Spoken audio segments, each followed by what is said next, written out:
Ce n'est pas une pipe. Ce n'est pas une pipe. Ce n'est pas une pipe. This painting is from 1929, and what I just said in what was probably perfect French is, "This is not a pipe." But the name of this painting is not, "This is not a pipe." The name of this painting is The Treachery of Images. This is not a pipe. It is a picture of a pipe. But the artist clearly spent a lot of time and effort to make this oil painting look just like a pipe. So why the caption, "This is not a pipe"?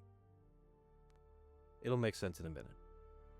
I used to think social media was the new public forum, that we as a species were growing with and adapting with this new era of communication. And I thought that social media hosted real interactions, and with that thought, I believed that it required real interactions from us. But this is not a pipe. And a like on a post isn't a public endorsement from a peer. A story view is not the adoring gaze of your crush. And sharing a reel isn't the same thing as a new shared memory or inside joke with your friends. Yet we find ourselves oversharing about ourselves, our thoughts, and even about others, all for those sweet, sweet screen taps. It is not a pipe, but an important reminder. It is a statement that the picture of a thing is not the thing itself. Even though we use pictures every day to tell us what to think about people, what they do, or how good they do them. We use pictures to tell us who is right and who is wrong, who is rich and who is poor, and most importantly of all, who is hot and who is not. And we've never been tricked before by pictures, right? Everything we see hides another thing.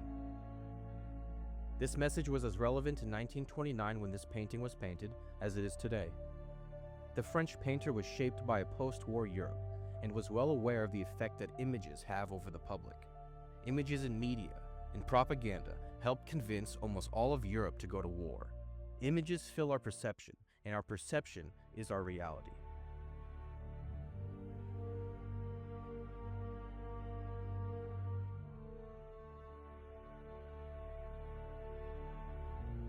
We have to make sure it's the perfect angle, perfect lighting, get our good side. The right filters Photoshop our face. And if someone posts something unedited, we think they're unwell, not thinking things through. With the way things are, sincerity is like gold, and it has already begun to be commoditized. But for now, the most powerful and influential entities still gain and maintain their power using the power of images. Or should I say, the treachery of images.